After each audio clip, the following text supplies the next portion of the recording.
Medina ঘেরাও। চারদিক থেকে শত্রুরা এসে ঘিরে ফেলেছে শহর, হাজার হাজার সৈন্য। আর মুসলিমরা খুব কম, ক্ষুধার্ত, ক্লান্ত। তারা মাটিতে খন্দক খুঁড়ছে। ঠান্ডা বাতাস, পেটে খাবার নেই।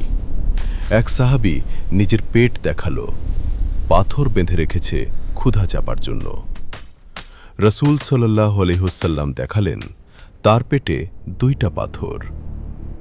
হঠাৎ খননের সময় এক বিশাল শক্ত পাথর সামনে পড়ল। কেউ ভাঙতে পারছে না। রসূল সাল্লাল্লাহু আলাইহি ওয়াসাল্লাম নিজে এগিয়ে এলেন। প্রথম আঘাত, চমক, আলো ঝলসে উঠল। তিনি বললেন, আমি পারস্যের প্রাসাদ দেখতে পাচ্ছি। দ্বিতীয় আঘাত, আরেক ঝলক, আমি রোমের প্রাসাদ দেখতে পাচ্ছি। সাহাবীরা অবাক। এই কষ্ট, এই অবরোধের মাঝেও তিনি ভবিষ্যতের বিজয়ের কথা বলছেন। শেষে ঝড় এলো, তীব্র বাতাস, ঠান্ডা, ভয়ের রাত। শত্রুরা ভয় পেয়ে পালিয়ে গেল।